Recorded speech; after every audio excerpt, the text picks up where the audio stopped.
Assim, ó Senhor, pereçam todos os teus inimigos. Assim, ó Senhor, pereçam todos os teus inimigos. Porém, os que te amam sejam como o sol quando se levanta na sua força. E a terra teve sossego. A sua versão também está sossego? Paz, né? Em algumas versões está paz. Como paz é sinônimo de sossego e sossego é sinônimo de paz, sossego parece assim mais aconchegante. Então eu vou pedir para todos juntos, quando eu pontuar, você completar com sossego, ok?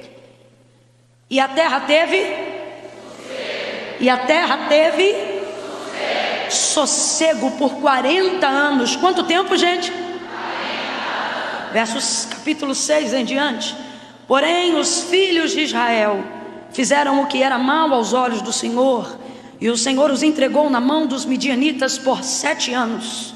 E prevalecendo o poder dos midianitas contra Israel, fizeram os filhos de Israel para si, por causa dos midianitas, as covas que estão nos montes, e as cavernas e as fortalezas.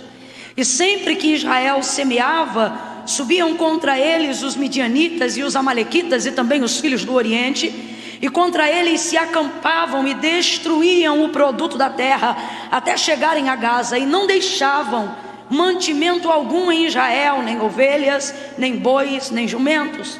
Eles subiam com os seus rebanhos e tendas como um enxame de gafanhotos, e eles eram tão numerosos que não se podiam contar, nem eles, nem os seus camelos, e eles entravam na terra para destruir. Eles entravam na terra para destruir. Com isso Israel se enfraqueceu tanto com a presença dos midianitas, que os filhos de Israel clamavam ao Senhor. E clamando eles, o Senhor, por causa dos midianitas, enviou-lhes o Senhor um profeta que lhes disse: assim diz o Senhor, o Deus de Israel: do Egito eu vos fiz subir e vos tirei da casa da servidão, e vos livrei da mão dos egípcios e das mãos de todos quanto vos oprimiam, e eu expulsei de diante de vós e vos dei a sua terra. E eu vos disse: eu sou o Senhor vosso Deus, não temais os deuses dos amorreus em cuja terra habitais, mas não destes ouvidos à minha voz. Então o anjo do Senhor veio, assentou-se debaixo do carvalho que está em Ofra, que pertencia a Joás o Abiesrita, e onde Gideão estava malhando trigo no lagar para o esconder dos midianitas. Quando então o anjo do Senhor apareceu e lhe disse: o Senhor é contigo, homem valente. E você diga amém por essa palavra. Pode abaixar mais o som, viu? Se puder abaixar mais um pouquinho. Eu estou tão acostumada com som deficiente que quando o som é muito bom, a gente não precisa nem pedir para aumentar, é ao contrário, tem que pedir para abaixar, né? Glória a Deus, glória a Deus. A narrativa do primeiro versículo que a gente acabou de fazer menção, versos 31 e 32, que ainda correspondem ao capítulo 5, eles fazem parte da composição do cântico de Débora. Débora vai enaltecer ao Senhor com um louvor, dada a vitória esmagadora que o Senhor concedeu aos filhos de Israel na ocasião em que ela era profetisa, esposa, né, mulher de Lapidote, e também julgava Israel naquele tempo debaixo das palmeiras de Efraim. Débora era uma mulher muito prudente, inteligente e extremamente ávida, uma mulher obediente aos mandamentos do Senhor. Não era à toa que mesmo na condição de mulher ela estava ocupando a posição de juíza em Israel. E os carros de Jabim já oprimiam Israel nessa fase da vida de Débora há um tempo, e Débora vai ser a profetisa que vai assumir a responsabilidade do povo. Se você observar o contexto do capítulo 5, quando vem trazendo a narrativa do contexto da vida de Débora, a maneira como ela se posicionou para livrar o povo da escravidão de Sísera e de Jabim, capitão da época, opressores da época, esmagadores da época, você vai perceber que a palavra vai trazer várias características, vários títulos que corroboram aquilo que ela faz. Mulher, né, esposa de Lapidote, profetiza e juíza. Mas é interessante como mesmo sendo juíza, não foi na condição de juíza que ela foi um instrumento principal para que Deus desse vitória ao seu povo por intermédio das tribos em Israel, seja por intermédio de Baraque ou de Jael, a mulher que Deus usou para exterminar o capitão que lhes oprimia. Não foi na condição de juíza, por mais que juíza seja uma posição imponente, seja uma posição de autoridade. Um juiz, ele tem poder para muitas coisas, mas não foi a condição de juíza a mola propulsora principal que Deus usou para dar vitória. Tanto é que ela já era juíza, julgava Israel naquele tempo, mas o povo continuava sendo oprimido, continuava sendo defraudado, continuava sendo roubado. Ser uma esposa também é um tipo de atributo que humaniza qualquer outro serviço que você faz. Ser uma esposa é ser de carne e osso, ser uma esposa é ter sensibilidade. Ser uma esposa também não é ser uma dondoca, apesar de ser sensível. Ser uma esposa é ser uma pessoa que compreende aquilo que se passa dentro de casa. Ser uma esposa te coloca na condição de compreender o que outras pessoas estão passando em áreas onde ninguém pode ver. Quando você é família, você confia em quem é família. Quando você é casado, você se abre com quem é casado, e assim sucessivamente. Porém, também não foi na condição humanizada de Débora, de esposa, de sensibilidade, que Deus deu vitória a Israel nos dias em que Israel era oprimido naquele tempo.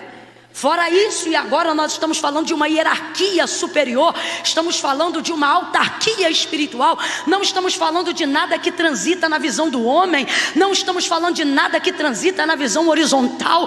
O texto vai dizer que Débora, a juíza, a esposa de Lapidote, também era profetisa. Isso não vem de uma visão horizontal, isso vem de uma perspectiva vertical. Ela é aquilo que só Deus pode permiti-la a ser. Então ela está imbuída de uma autoridade do alto, ela está imbuída de uma autoridade divina. Mas o que me chama a atenção, e eu preciso que você compreenda isso nessa noite, é que absolutamente nem o atributo de sua unção profética é o que determina a vitória de Deus sobre Israel.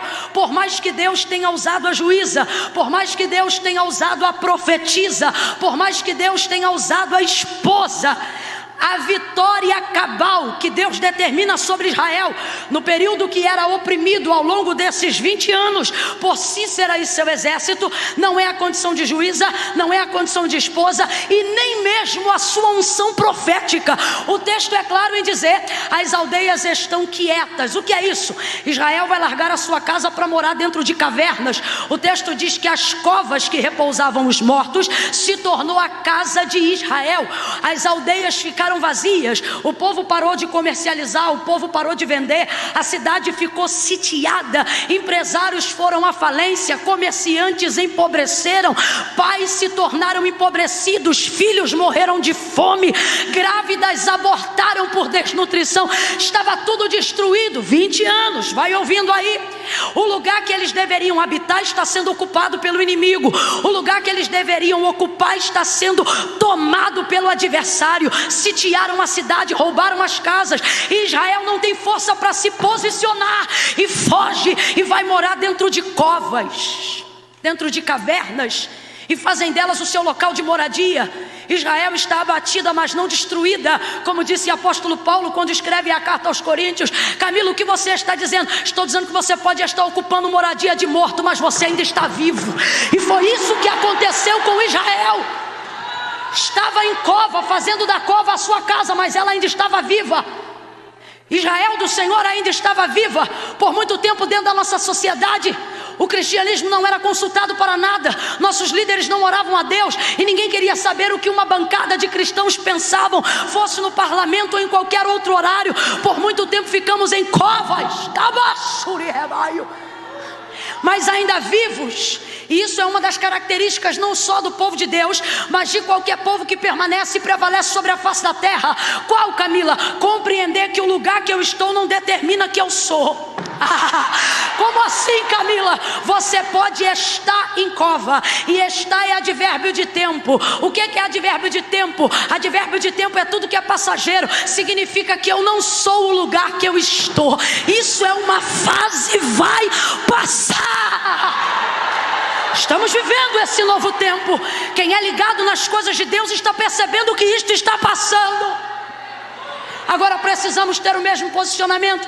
Não apenas que Débora teve, mas eu vim aqui falar sobre os juízes que Deus levantou em tempo que não precisavam de reis.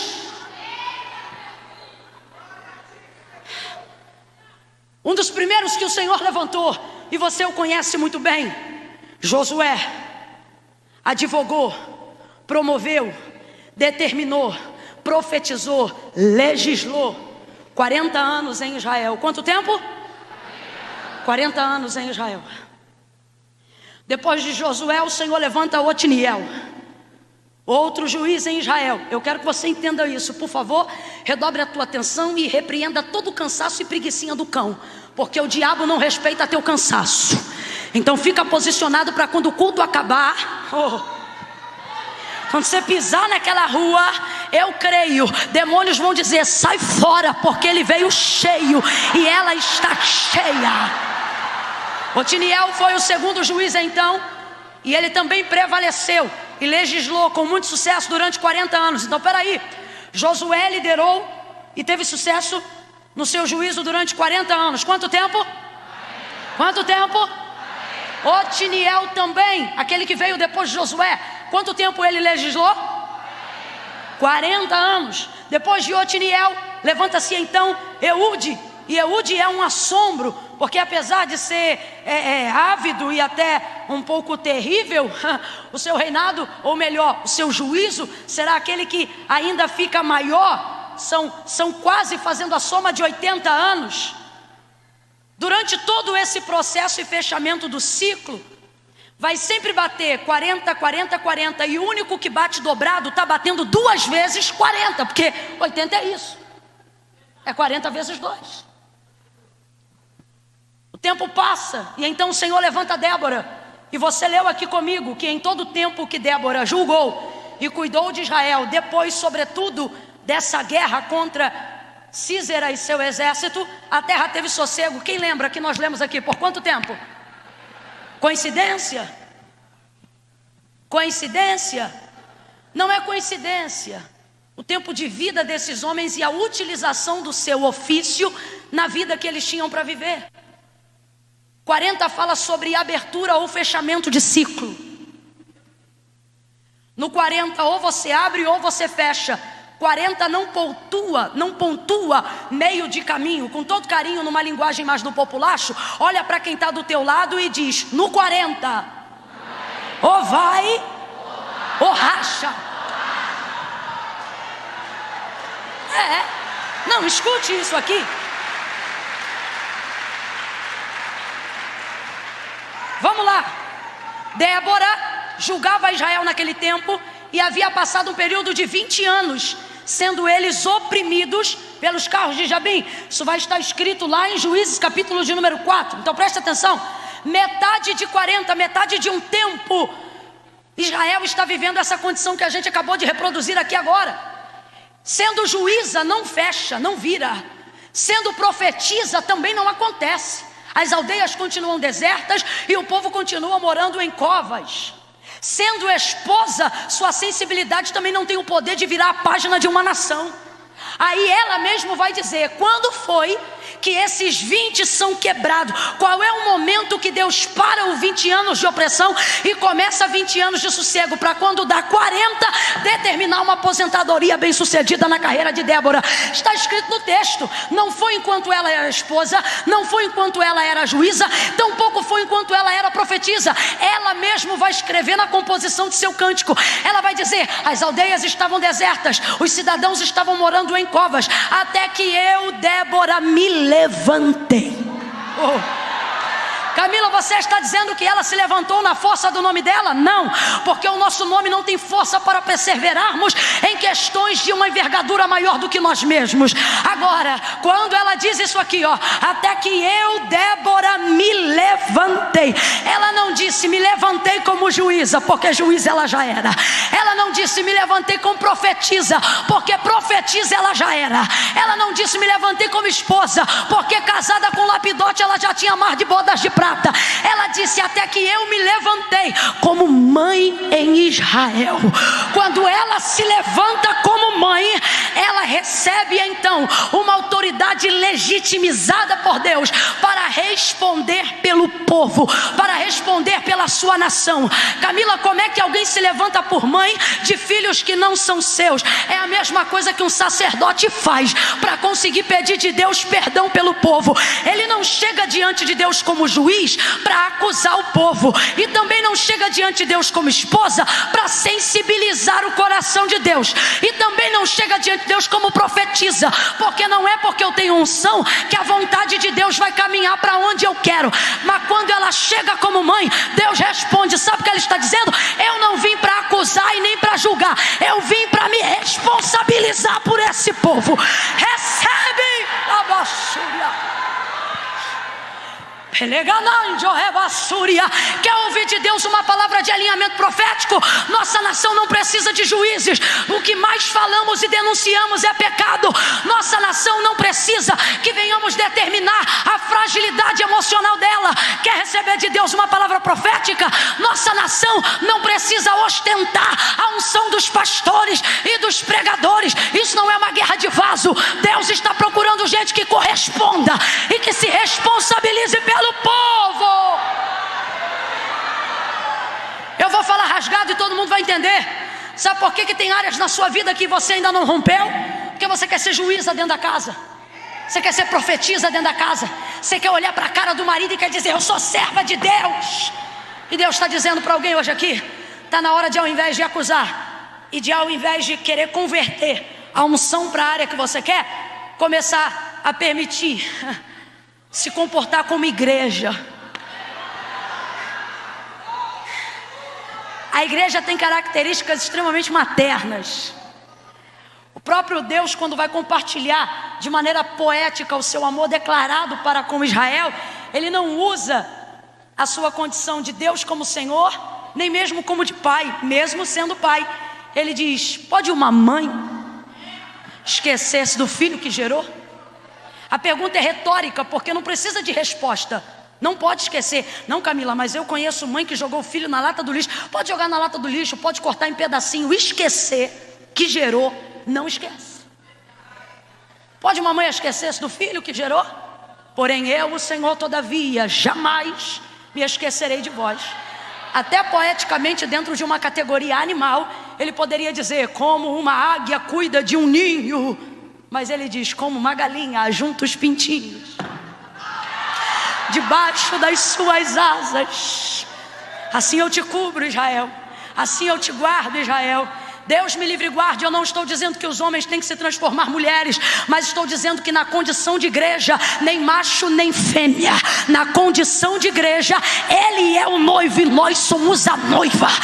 Ele é o Senhor, e nós precisamos nos colocarmos na condição de gente que não acusa, que não aponta apenas o erro, mas mostra onde está o acerto, de gente que cobre. Quem aqui é mãe e pai? Levanta a mão aí. Mãe e pai, mãe e pai. Você fica feliz quando precisa corrigir o teu filho com vara? Você fica alegre? Claro que não fica, mas é a sua maneira de fazê-lo compreender que é você que cuida. Mas você também não deixa de presenteá-lo, não deixa de afagá-lo. A mão que corrige traz no outro lado uma mão que lhe dá bálsamo. Sim ou não? Sim ou não? Porque qualquer repreensão que não for salpicada de misericórdia será vã. Você não pode apontar para alguém aonde está o erro sem dizer aonde se encontra o acerto. Você não pode dizer para alguém que está errado sem dizer como é que se faz o certo. E a gente quer que os errados se consertem do jeito deles. Mas quando eu vejo Jesus visitar Samaria, João 4, o Espírito de Deus brada no meu coração, pastores, e Ele me diz assim: dos errados eu não espero nada, mas dos certos eu espero que eles pisem em Samaria, que eles promovam reconciliação. Então Débora, quando se posiciona como mãe, já era juíza, glória a Deus por isso, profetiza, aleluia, esposa, bendito seja o nome do Senhor. Mas a chave virou. Completa aí para mim, por favor. A chave está fraco, a chave virou. quando ela se posicionou como mãe. O que isso significa? Quando ela compreendeu que não era hora de acusar e nem de arrebentar, mas era hora de agregar, era hora de juntar, era hora de cobrir, era hora de chegar diante de Deus e se responsabilizar por aquilo que o povo estava fazendo. Por quê? Porque o povo não se responsabiliza por isso. Para isso somos ministros de uma nova aliança e sacerdotes de uma nova geração. Deus nos deu essa autoridade em Cristo Jesus para que pecados sejam perdoados, pessoas sejam libertas. E a pergunta que o Espírito Santo está fazendo para cada um de nós que está ao alcance da voz profética nesta noite é: você está exercendo o seu sacerdócio? Ou você só utiliza a unção para apontar? O próprio Senhor, Ele deixa claro: aquele que fez a ferida também tem a cura. O que abate também exalta. O que fere também sara. Deus vai mudar a história daquele povo novamente. E mais uma vez, não por coincidência, mas por fechamento de um ciclo, a terra vai ter sossego por 40 anos. Vem comigo de novo, igreja. Quanto tempo? Pare de ter uma vida de oração e ficar dizendo que as coisas que acontecem nela são coincidência. Pare de ter uma vida onde você jejua e consagra, e quando coisas acontecem você diz: foi por acaso. Ou você ora e crê, ou você para de orar para ver se esse acaso vai continuar acontecendo. 40 anos. Com 20 a chave vira, se posiciona como mãe, Deus cobre, arrebenta com os carros, Deus entrega por intermédio da mão de uma mulher, Jael. Esta vitória é esmagadora, e Débora tem ainda mais 20 anos para gozar de paz. Os 20 anos de guerra não puderam ser restituídos, porque aquilo que passa nem sempre pode voltar, mas tudo aquilo que Deus não restitui está disposto a compensar. Camila, eu não entendi. Se você é brasileiro, levanta a mão para receber. Todo o período que nós vivemos de corrupção, de crise, de abandono, de caos, foi um período muito desagradável. Nós perdemos coisas que não temos como pegar de volta, mas eu não estou frustrada. Antes cedo, antes logo do que nunca. E Deus trouxe gente hoje aqui para dizer: fica em paz, porque se o meu povo que se chama pelo meu nome se humilhar e orar, se arrepender dos seus maus caminhos e buscar a minha face, eu, o Senhor, ouvirei do céu, perdoarei o seu pecado e sararei a sua terra. Não abaixa a mão não. Deus te trouxe hoje aqui para te dizer: aquilo que eu não restituir na sua vida, eu vou compensar, e você nem vai lembrar do tempo que passou. Recebe isso aí. Oh, pega na mão, pega na mão, pega na mão de alguém, pega na mão de alguém, sacode essa pessoa e diga para ela o que o diabo te tirou. Diga: o que você perdeu no tempo da crise não se compara com o que Deus vai fazer neste tempo. A chave virou.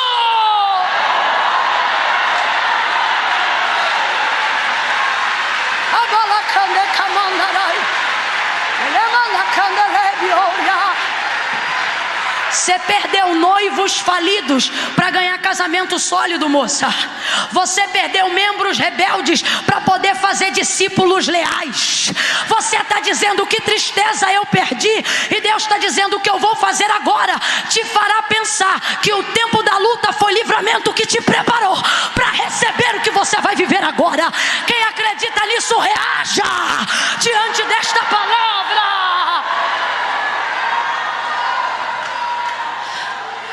Sossego. Vamos lá, eu vou contar de 1 a 3 e essa vai ser a palavra de ordem da noite. Quando eu disser 3, você vai dizer: sossego. É 1, é 2, é 3, vai. Sossego. Não, tá um sossego muito agoniado. Tá um sossego assim atribulado, um sossego tipo assim: sossego logo. Não. Sossego é paz, paz é sossego. Você não diz assim: eu estou em paz. Não. Quando uma pessoa está em paz mesmo, o jeito de andar é de paz, de vestir é de paz, de falar é de paz. O pau está cantando e alguém diz: é doido, não é crente. O que tem? Está em paz. É tudo diferente, não é? Então presta atenção. No 3, vamos fazer um gesto para poder ajudar, né? Faz assim, ó. Isso. Quando eu falar 3, você vai dizer sossego. É 1, é 2, é 3, vai. Deus vai fazer isso com a nossa geração. Deus tem isso para a nossa casa. Deus tem isso para os nossos dias. Esses profetas que só vêm profetizar desgraça. Irmãos, eu não sou vaso só de bênção, pelo contrário. Desde o dia em que Deus me chamou, Ele disse: te mandei plantar, e o que plantar você planta, e o que mandar arrancar você arranca. Me disse o Senhor por diversas vezes. Assim como na chamada de Jeremias, Ele me disse: se eu te mandar edificar, você constrói, mas se eu te mandar destruir, você derruba. E por muito tempo vivemos ameaçados pela necessidade de saber a condição do nosso pecado e saber que a qualquer momento tudo deveria ser desabado. E por isso vivemos um período muito grande de desabamento dentro da nossa sociedade. Mas eu posso ser sincera, sinto que essa ameaça de destruição disso e daquilo é apenas o inferno reagindo diante de uma onda de arrependimento que não obriga a Deus a matar, mas impele Deus a ter compaixão e a dizer: podia matar, mas vou ter misericórdia. E por causa disso a gente sente sossego.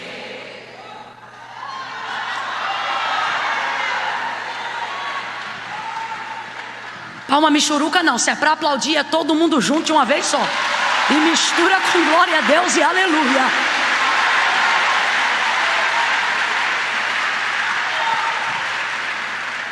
Veja.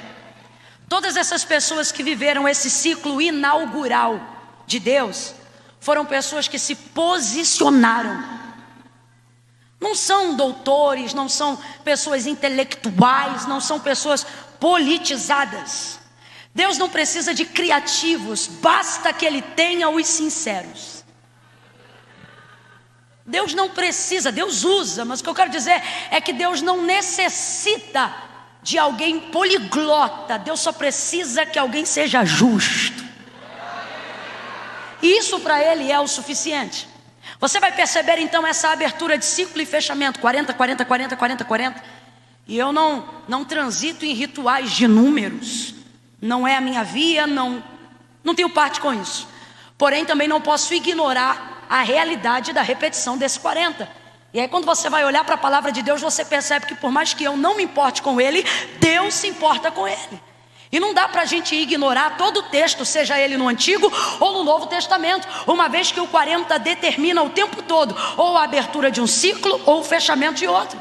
Por exemplo, quando Moisés foi fazer a inscrição dos mandamentos da tábua, o Senhor o reteve no monte em consagração por justamente 40 dias. E 40 noites, recebeu os mandamentos e desceu. Quando viu o bezerro de ouro e o povo adorando, ficou irado, pegou a tábua e quebrou. Aí o Senhor convoca ele de novo, sobe mais uma vez. Sobe para quê? Para reescrever o que ele já sabia que ia ser escrito. Eu imagino que eu penso, agora vai ser mais rápido, agora é só ditar, porque ele já sabe o que vai na pedra. Mas não, pela segunda vez ele sobe de novo. E o Senhor o reteve, não por coincidência, mas novamente, mais uma vez, por 40 dias e 40 noites. Este mesmo povo do deserto, este povo peregrina de um lado para o outro para entrar em Canaã, só que eles são de dura cerviz e não se arrependem, não se convertem verdadeiramente ao Senhor. E aí o Senhor determina: somente a geração de Josué e Calebe vão herdar a terra que eu jurei aos seus pais que lhes daria, Moisés. Toda esta outra terra, todo este outro povo vai perecer. E aí o Senhor os impeliu a peregrinarem exatamente durante 40 anos. Por 40 anos esse povo peregrinou no deserto. Por que Deus fez isso? Porque 40 é o número de faixa etária que você conta de um ciclo para outro. Você não conta geração na sua casa a partir nem de 30 nem de 20 anos. Quando a primeira pessoa na sua casa fizer 40 anos, aí você pode contar um ciclo geracional. Isso não é apenas bíblico, isso é uma questão universal. O próprio Jesus, quando foi para ser aprovado no seu ministério, terrenamente falando, conduzido pelo Espírito ao deserto para ser tentado pelo diabo, ficou ali durante quanto tempo? 40 dias e 40 noites, e depois do período de quarentena saiu e estava aprovado para manifestar-se a todo Israel. Você vai ver o Elias correndo em depressão, triste embaixo de um pé de zimbro, e o anjo toca nele e diz: come esse pão, toca nele, bebe essa água, toca nele e diz: levanta e volta, porque na força desta comida você vai caminhar sem precisar se alimentar de novo por 40 dias e 40 noites. Eu poderia ficar aqui minutos e minutos falando sobre o poder do 40 na Bíblia, mas se você não tiver discernimento do Espírito não adianta. Então vamos para a parte humana. Estamos vivendo aí um episódio de crise, de vírus, uma guerra, de um terrorismo viral, ameaças de todo lado. Desde esse momento já vivíamos uma ameaça. Houve de novo o levante do sarampo, houve de novo a ameaça do ebola, houve de novo a ameaça de outras gripes e outras pragas e setas que voam aí ao meio-dia. E como é que começou esse processo? Na vacinação? Não, nenhum processo de cura começa na vacinação, nenhum processo de cura começa na cura. Todo o processo de cura começa na identificação da causa. Então o que a gente faz? O que os cientistas fazem? Tem que isolar o vírus para saber se mata, se não mata, para saber se deixa aleijado ou se não deixa aleijado, para saber se o remédio funciona ou não funciona. Então tal pessoa fica isolada num termo médico, não tem nada a ver com a Bíblia, num termo médico que se chama período de... E nesse período determina se vai ou racha, se morre ou se vive, se cai ou se levanta. Eu não sou, irmão, eu estou sendo honesto, eu sou assembleianossaura. Eu não venho do manto apostólico. Amo o manto apostólico. Eles têm uma visão de umas coisas que só sendo rabino para saber. Tem coisa que eu não concordo, eu olho e eu falo, forçou. Mas tem outras que eu digo, isso aí é sério. Estou sendo sincera, a pregação aqui não é tese teológica nem corrente teológica. Nós estamos falando das coisas de Deus. Aí você acha que Deus me traz num evento como esse, numa noite como essa. Que dia é hoje?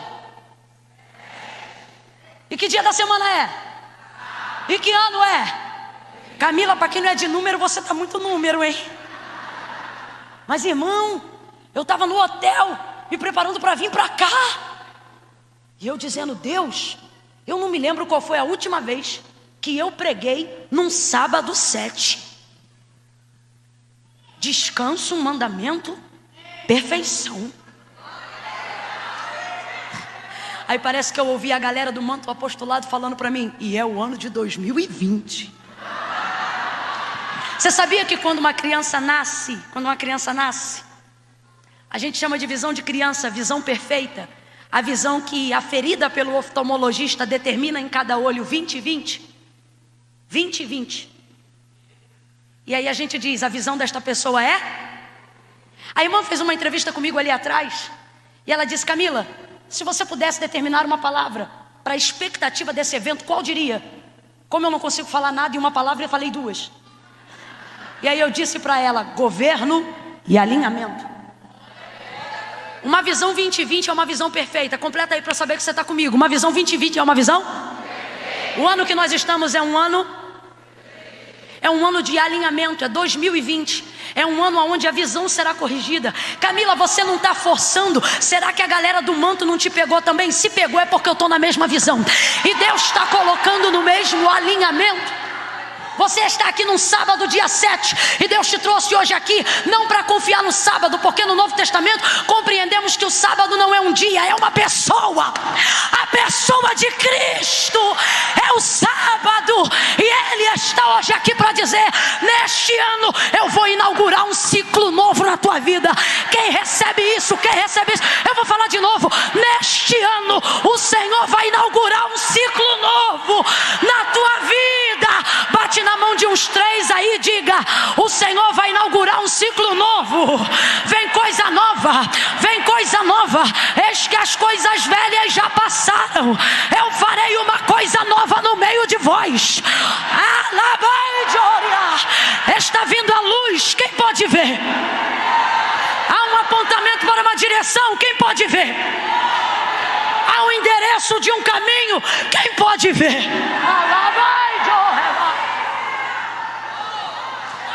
Alebanda candere, elemana sai, ekamaijo, emanai do kemai, alamashu, ekamana sumini kanamai, jorebai jorekana. Alguém está aí do teu lado assustado, dizendo: menina, tu é maluca. Oh, você olha para ela e diz: se eu sou louca, vem na minha, porque neste ano nem os loucos errarão o caminho.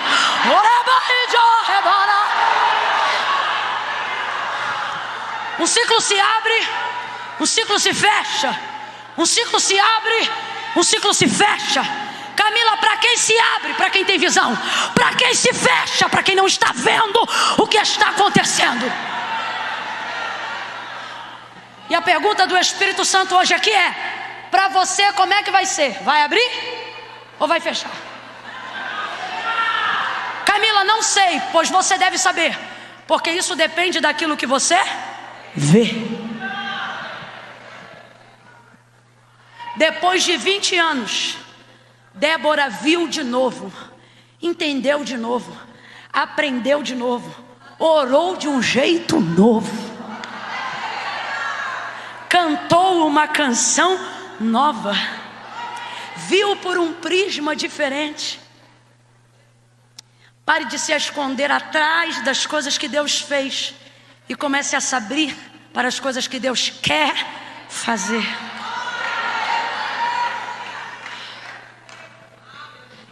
O que aconteceu com esse povo? Todas as vezes que esse povo perdia um juiz, todas as vezes que esse povo perdia o apontamento que dava direção, um homem ou uma mulher de Deus, esse povo voltava a fazer o que era mal aos olhos do Senhor. De vez em quando eu vou precisar beber uma água. Quando eu beber uma água, não perde essa atmosfera não. Você vai adorando a Deus. Deixa eu ver se eu posso beber água.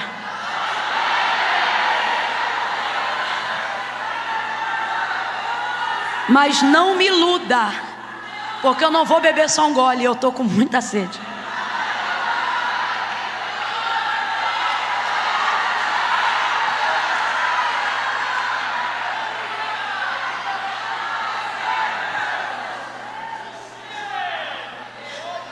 Eu disse que eu estava com muita sede.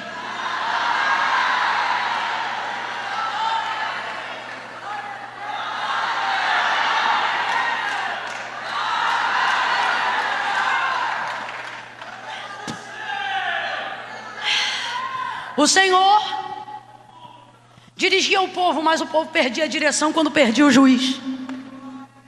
O Senhor orientava o povo, mas o povo perdia a orientação quando perdia o orientador.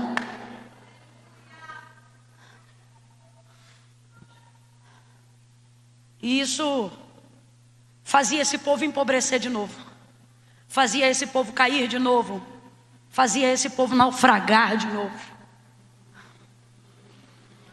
Quando você assumir a responsabilidade da rua onde você mora, quando você não vê apenas aonde estão o erro dos seus pais, mas confessá-los na sua oração devocional pela manhã, você poderá perpetuar a paz que alguém determinou para nós antes dos nossos dias. Que geração é essa que hoje se assenta nesse ginásio para ser ministrado pela palavra de Deus? É uma geração que não quer sair dessa geração, deixando para os outros que virão, para os seus filhos, seus sobrinhos, seus netos, a tormenta, mas fazendo por eles o que Débora e o que todos os juízes fizeram por aqueles que vieram depois deles. O que? Lhes deu sossego. Eu quero declarar da parte de Deus que a sua linha hereditária, geracional, não vai trazer perturbação para os seus netos. Você é o ponto de partida. Você é a novidade de Deus na sua geração. Você é a pessoa que vai inaugurar coisas que nunca antes foram vividas nos dias dos seus pais e dos seus avós. Camila, continua, vou continuar. Na tua família ninguém terminava o ensino fundamental, pois os teus filhos farão faculdade, os filhos deles serão doutores e pós-graduados. Camila, na minha família ninguém casa, e quem casa separa, pois na geração que vier a partir de você não haverá divórcio, e a destruição deles não será uma vida de abandono, mas uma vida de comunhão conjugal. Camila, porque na minha família todo mundo empobrece, a minha avó nunca saiu da rua que ela mora, pois você e os teus filhos vão atravessar o Oceano Atlântico e vão conhecer nações e lugares. Quem está entendendo o que Deus está falando? Você é a Débora desse tempo, você é o Eude desse tempo, você é o Otiniel deste tempo, você é o Josué deste tempo.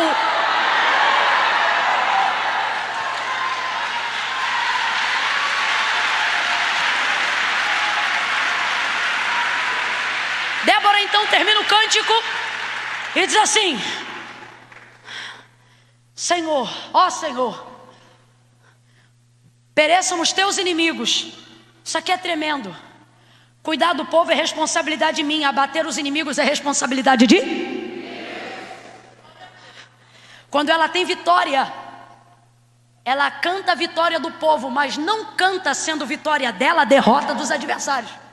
Não, presta atenção, porque tem diferença. Ela não diz sobre os adversários, eu venci. Sobre o povo ela diz, a vitória é minha. Mas sobre os inimigos ela diz, Senhor, a vitória é tua. Porque ela está dizendo, Senhor, os inimigos não eram meus. Como não, Débora, se eram vocês que eram oprimidos? Como não, se era Israel que era perseguido? Pois é, mas se fossem meus, eu ainda estava dentro das covas. Se fossem meus, eu não conseguiria vencê-los, pois eles tinham um carro de ferro e a gente já não tinha nem mais força para andar a pé. Mas quando ela disse, Senhor, esses inimigos não são meus, esses inimigos são... Deus assumiu a frente da guerra. E é por isso que entendemos a orientação do apóstolo quando diz, nossa luta não é contra carne nem sangue, mas contra principados e potestades, dominadores deste século que peregrinam nas regiões celestiais. Portanto, tomam a armadura de Deus.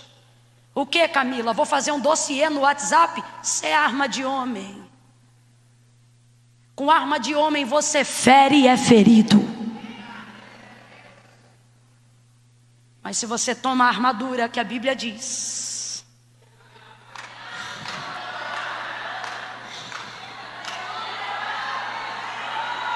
cinto, couraça, capacete, pés, calçados na preparação do Evangelho da Paz. Nossa geração não vence batendo boca. E eles dizem, e ele diz, escudo da fé, sobretudo, pega também a espada da justiça.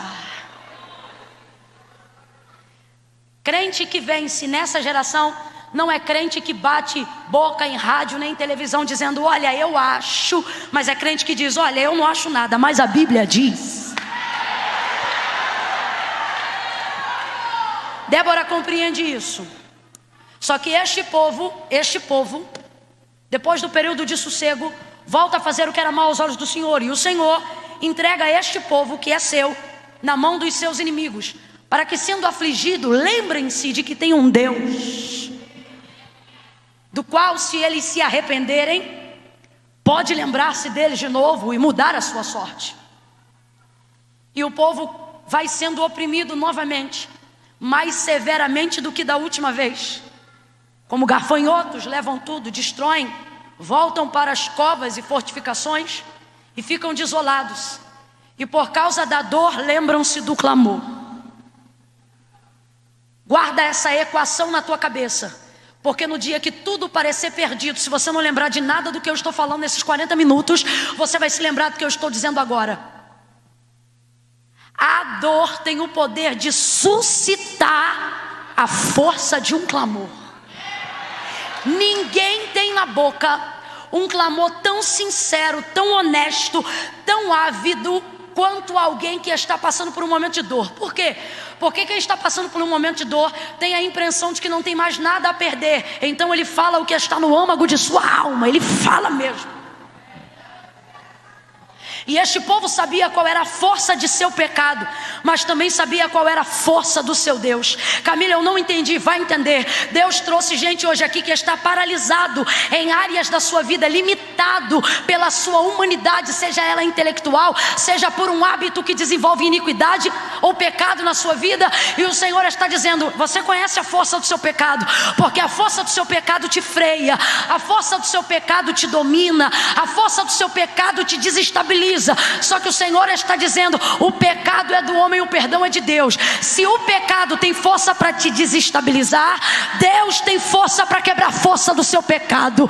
Camila, eu não entendi, é uma equação simples. Deus te trouxe hoje aqui para dizer: mostre para a força do seu pecado a força do seu Deus.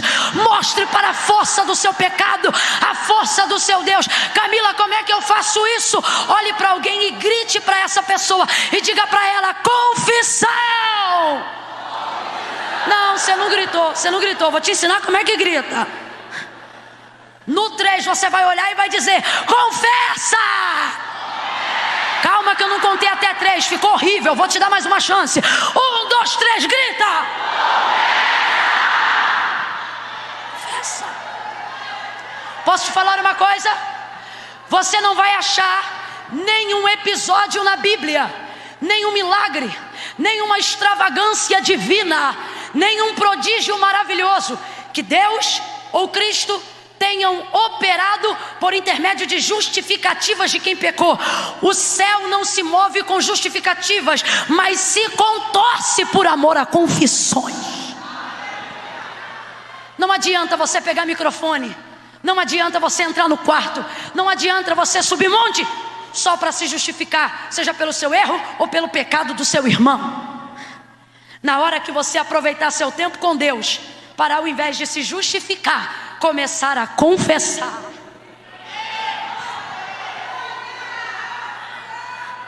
Você diz: Camila, eu tento sair desse ciclo e não saio. Camila, eu tento quebrar um ciclo de frustração que segue meu ministério, que segue a minha vida há tempo, mas eu não rompo. Sabe por que você não rompe? Porque você caminha no ministério com justificativas. Você ora se justificando. As suas conversas são justificativas. Tudo seu é na base da justificação. Eu não fiz isso por causa daquilo. Eu não tenho isso por causa daquilo outro. Eu não fui assim porque meu pai não foi assado. Você só se justifica. Você tem que aprender com o pródigo como é que se vive festa. Você tem que aprender com o pródigo como é que se ganha o anel de volta. Você tem que aprender com o pródigo como é que se quebra a força de um pecado dominante. Você tem que aprender com o pródigo como é que uma vida de desviado muda do dia para a noite e você volta a ser enxertado na videira.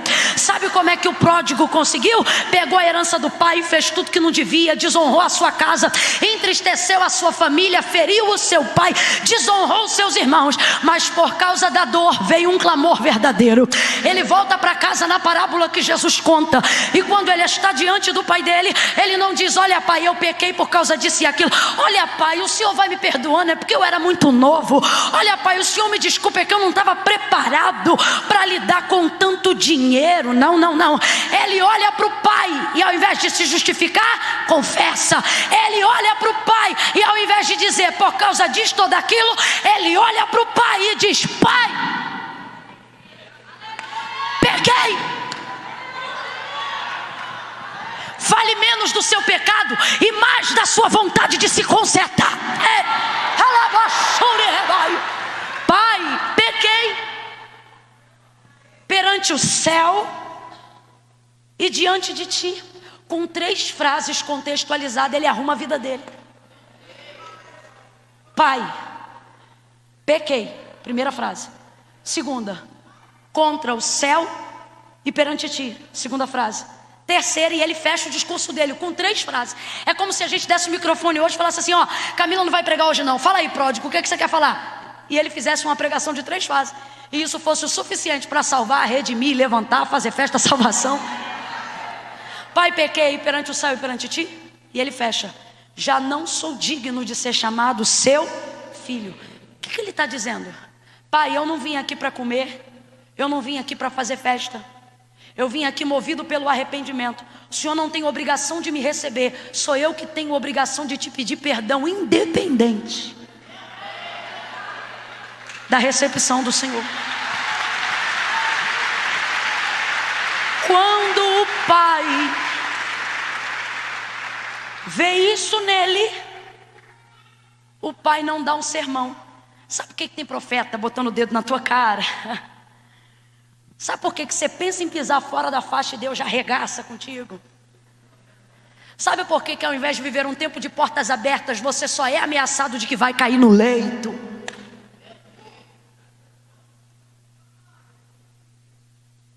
Porque você confronta o Pai. O Pai diz não, você diz vou pensar. O Pai diz vai, você diz mas será? Se o filho não se comportasse assim, o pai ia dizer passa fora. Mas quando o pai viu integridade no pedido do filho, ele não lhe deu um sermão, ele deu foi uma festa. Traz o anel, bota no dedo do meu filho, mata aí, vão fazer uma churrascada. Mas e o pecado dele? Esquece isso, porque o importante aqui é o que havia se perdido se achou. O que foi embora voltou. Sua dor não deve lhe levar a ser uma pessoa amarga, ela deve lhe orientar a fazer um clamor sincero. O povo não se rebelou contra Deus, o povo entendeu que estava vivendo o que estava vivendo, porque havia se rebelado antes, e agora por isso iria levantar um clamor de arrependimento. O povo ora, Deus levanta um profeta, o profeta entrega a palavra de conserto, mas junto com o conserto vem também a providência. Deus trouxe gente hoje aqui para te dizer: na hora do conserto não fuja, porque logo depois do conserto vem a providência. Logo depois do arroxo, Deus vem com a providência. Aperta a mão da pessoa que está do seu lado, aperta, aperta. Diga para ela: logo vem o conserto. Fala para ele: vem o aperto. Solta a mão dele e diz: e depois o alívio. Deus está dizendo: se você aguentar o aperto, você vai viver o alívio. Se você aguentar o conserto, você vai entender a provisão que eu tenho para você. O povo clama. Fechei a Bíblia, vou encerrar aqui. O povo clama e Deus responde. O povo clama e Deus responde. O povo clama e Deus responde. O povo está errado, mas o povo clama e Deus responde. O povo vacilou, mas o povo clama e Deus responde. O povo está desviado, mas o povo clama e Deus responde.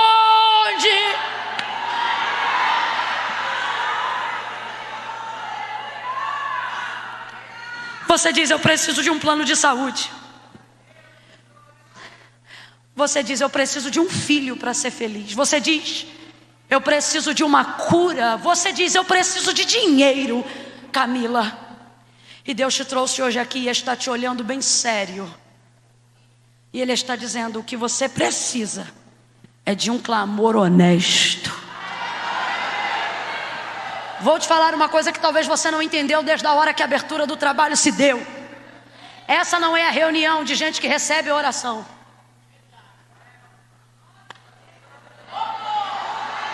Vai ver, teve gente que saiu de casa e alguém falou: vamos lá, vai ter um evento de gente que ora. E alguém disse: eu vou sim porque eu preciso receber. E Deus está dizendo: veio para o evento errado, mas te segurei até agora porque você vai sair do jeito certo.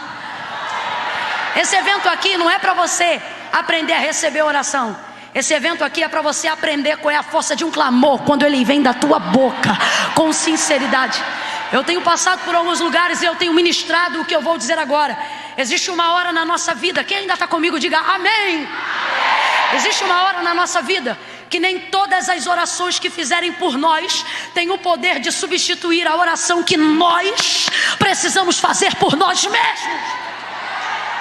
Pode vir gringo de tudo que é lado abençoar o Brasil e fazer ato profético. Isso tudo abre o caminho, abençoa, é maravilhoso e é uma bênção. Mas por que desde que isso acontece, nós vivemos um apontamento, mas nunca vivemos um alinhamento? Porque vem de fora para dizer aonde é. Quando a gente lembrou que a gente também sabia orar, também sabia consagrar, também sabia fazer ato profético, Deus começou a mexer nos alicerces e na estrutura da nossa nação. Você pode ter um pastor sobre a tua casa, mas você deve ser um pastor dentro da tua casa. Você pode ser uma mulher de oração sobre a tua casa, mas você precisa ser a mulher de oração dentro da tua casa. Quem está entendendo o que Deus está dizendo aqui? O povo ora e Deus responde. Deus não tem prazer que a gente fique largado, endividado, em dúvidas. Deus responde. E eu vou fechar isso aqui com uma palavra. Sabe o que gerou toda a reestruturação e o novo tempo de sossego que Israel viveu por intermédio da vida de Gideão? Posicionamento. Qual é a palavra? Se você não lembrar de nada de tudo isso que eu falei, nessa 1h12, lembra do que eu estou falando agora? Qual é a palavra? Qual é a palavra? Vem arquibancada, todo mundo junto. Qual é a palavra?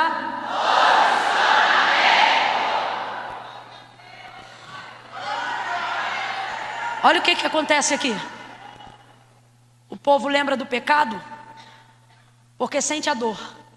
Por isso você não pode dar de doido quando as coisas começam a dar errado. Por que isso está acontecendo? Por que aquilo está acontecendo? Não é ser místico, é ser espiritual. Quando eles identificam a dor, identificam a causa. Quando identificam a causa, lembram-se da solução. Vamos orar. E começam a clamar ao Senhor. E eles clamam ao Senhor e o Senhor responde. Havia um desgoverno, havia uma desordem. Sabe por que a casa de Israel estava assim? Porque não havia juiz que se levantasse depois de Débora no meio deles. Quando o Senhor direciona Gideão e ele se levanta, o Senhor começa a promover sossego, dando vitória na guerra. Vai ouvindo isso aí. O nosso problema, seja a nível familiar, seja a nível empresarial, financeiro, emocional, por favor me ouça. O nosso problema, seja a nível governamental, nunca foi a presença de inimigos. Israel não está perdendo porque tem inimigos. Israel não está empobrecida porque tem inimigos. Presta atenção, na história do povo de Deus sempre houveram inimigos. Quando não era midianita, era amalequita. Quando não era amalequita, fala aí o nome do outro, era cananeu. Quando não era cananeu, era jebuseu. Quando não era jebuseu, era amorreu. Quando não era amorreu, era filisteu. Se você olhar a posse da terra de Canaã para eles entrarem, você vai ler eu do começo até o final. Eu. É muito inimigo. Mas o povo entrou em Canaã. O povo passou pelo mar e o mar passou pelo Egito. O povo venceu guerra sem carregar na mão espada. Esse povo já venceu guerra fazendo de foice lança e de enxada cabo de guerra. Esse povo já estava tão acostumado a vencer sem ter arma, que quando Davi já tinha reestruturado todo o poder bélico da nação de Israel, ele não tinha coragem de ir a uma batalha sem consultar ao Senhor, porque ele sabia que a vitória não era do carro, nem do escudo, nem da lança. Então ele não tinha coragem, o exército estava preparado, mas ele consultava: Senhor, devo ir à batalha? E certa feita o Senhor disse para ele: deve sim, mas deixa que eu vou na frente. Como assim? Quando tu ouvires o barulho da marcha por entre a copa das amoreiras, aí você segue destino. Por quê? Porque eu, o Senhor, já fui adiante do meu povo para dar vitória a Israel. Aleluia, eu sinto a presença de Deus nesta guerra. Então para com esse milindre gospel. nosso problema é a ideologia, de que o nosso problema é o legislativo, de que o nosso problema é a Câmara Municipal. Nós sempre trafegamos, vencemos e triunfamos tendo posicionamentos de inimigos. Guarda o que eu vou lhe dizer nesta noite. Seja na sua casa, seja nas suas finanças, seja na sua vida espiritual, seja na sua vida social, seja na sua vida quanto crente, nunca foi a presença do inimigo que nos levou à derrota. Não é a presença do inimigo que destrói o ambiente, é a ausência de Deus. E desde quando Deus se afeta em não comparecer só porque o inimigo veio? Camila, então o que você está dizendo? Segunda coisa que você precisa quebrar na sua mentalidade: Deus não vai deixar de vir só porque o inimigo está. Pelo contrário. Pelo contrário. Quer ver Deus vir? Arranja um inimigo. É coisa de louco, rapaz. Não é, pastor? Você está ali de boa, a vida está uma bênção, não acontece nada. Você ora, já não chora. Vem para a igreja, já não se arrepia. Já nem traz mais lenço para a casa de Deus. É Deus levantar um inimigo, clamou, muda, Deus vem, você diz, meu Deus. Então guarda essa segunda coisa: presença de inimigo nunca foi motivo para determinar a ausência de Deus. Pelo contrário. Então qual está sendo o problema aqui? O problema não é a presença do inimigo. O problema é Israel estar acomodado com a ausência de... Prega para os três aí para a gente fechar junto. O pessoal que estava atuando no louvor pode chegar aqui em cima agora. Nós temos hoje quantos ministérios de louvor aqui? Hã? Então, o que subir primeiro vai ganhar. Vai. Estou brincando, vem. Olha isso. Você vai pregar para umas 3 pessoas aqui. Quando eu disser 3, é para pregar. Faz voz de pregador, cara de pregador. Camille, como é que é cara de pregador? É a cara que você tem. Camille, como é que é a voz de pregador? É a voz que você tem. Quando eu disser 3, você vai olhar para umas 3 pessoas e vai dizer para elas desse jeito: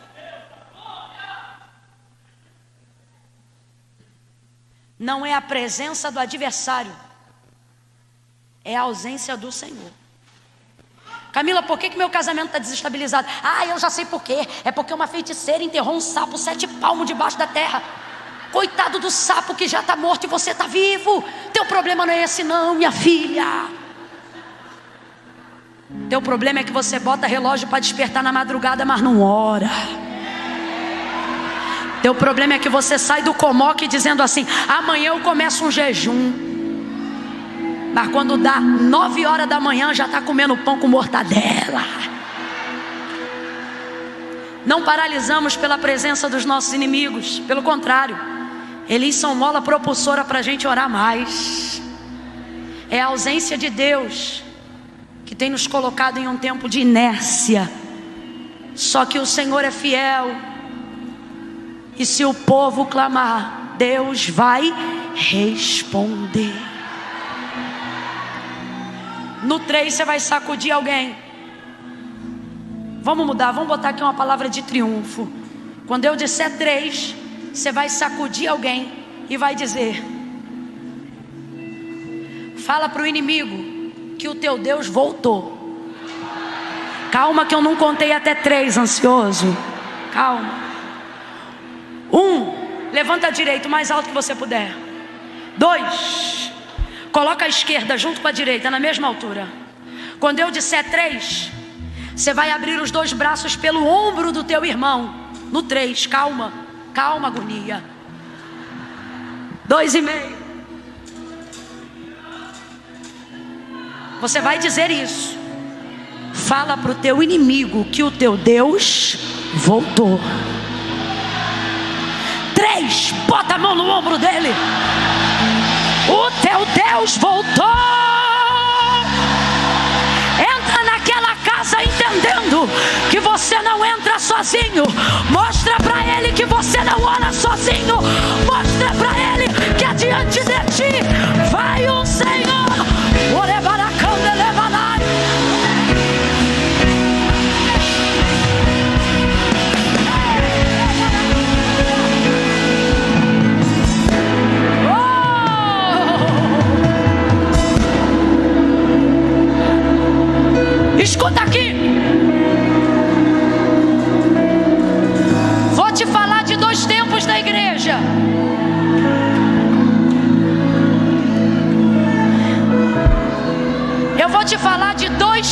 tempos da igreja. Abaixa só um pouquinho para eu falar isso, depois a gente volta de novo. Gente, que menino bom, vontade de enfiar na mala e falar, vamos embora agora. Aqui, ó. 2 tempos da igreja de Cristo. A igreja que eu digo como instituição. Quem está me ouvindo, diga amém.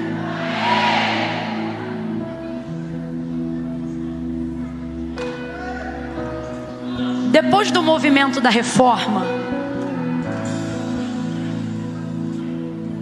que ganhou não só a Europa, mas todo o mundo, a igreja saiu de uma posição de inércia, que era uma posição de de clamar a Deus para nos devolver aquilo que o inimigo tirou de nós. Era basicamente isso, de clamar a Deus para devolver o que o inimigo saqueou, roubou, usurpou de nós. Primeiro momento. Segundo momento, e esse veio depois da reforma protestante. A igreja foi imbuída de um poder tão grande, porque não foi um poder dado pelo Papa e também não foi um poder delegado pelos pastores. Foi um poder que os imbuiu pela palavra. E a palavra de Deus é poder, e a palavra de Deus é o próprio Cristo, o Verbo que se fez carne. Nesse segundo tempo da igreja, abaixe só mais um pouquinho, eu quero que eles ouçam isso com muita atenção. Nesse segundo tempo da igreja, a igreja sai do estado de inércia. Ela sai do templo, ela sai dos monastérios e ela vai para o mundo. E no mundo ela não espera o ataque, ela vai para cima, ela vai para as portas, ela vai para as praças. Nós estamos vivendo um tempo hoje no Brasil que ninguém depende de nome de cantor nem pregador para reunir gente na praça, só depende do poder de Deus. Eu tenho um conhecido que ele não tem nem 25 anos e toda segunda-feira ele reúne de 2 a 2.500 pessoas numa praça, com apenas um microfone, uma caixinha de retorno e um guitarrista com ele. Ele prega a palavra, impõe as mãos, cura os enfermos. E ninguém vai para lá perguntando quem vai cantar, quem vai pregar. O povo vai para lá porque sabe que Jesus está ali. O povo vai para lá porque sabe que a palavra de Deus está sendo pregada. Essa igreja que saiu das 4 paredes e foi para a rua, para as praças, para os escritórios, para as reuniões de sindicato, para a câmara, para dizer que Jesus é o Senhor, não é mais uma igreja que só contra-ataca, não é só mais uma igreja que se defende, não é mais uma igreja que só ora dizendo Deus nos restitui o que o diabo roubou. Não, é uma igreja que vai para cima e pega da mão do próprio, imbuído do poder de Deus. Não é uma igreja que é aterrorizada pelo inferno, é uma igreja que aterroriza o inferno. Esse é o tempo da igreja, uma igreja que vai para cima. E o Senhor está dizendo, você só não foi para cima ainda porque você não está entendendo, ou ainda não tomou posse do poder da minha palavra e da manifestação da minha presença. Golias afrontava o povo de Deus. Chegou Davi, desceu no ribeiro, pegou a pedra, foi adiante dele e venceu. Por quê? Eu vou em nome de Davi? Não, tu vens a mim com lança e escudo, mas eu vou a ti. Sabe o que Davi fez? Davi não esperou Golias chegar, Davi foi para cima. Mas eu vou contra ti em nome do Senhor dos Exércitos. Rodou a funda, girou a pedra e acertou a cabeça do gigante. Igreja, convoque homens, mulheres, pastores, pastoras, adoradores, servos de Deus. Hoje vocês estão legitimados por uma palavra e não podem chegar em casa tímidos e não precisam orar amedrontados. Deus nos reuniu aqui nessa noite para dizer: vai para cima.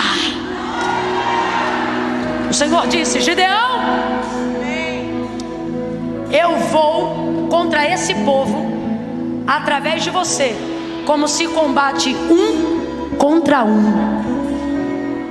E Gideão venceu os midianitas. Diga aleluia. E Deus trouxe novamente o sossego ao povo. Olha para quem está do teu lado e diga: aonde eu passar, depois da guerra que eu vou provocar, eu também vou deixar todo mundo em paz. Olha para uns quatro.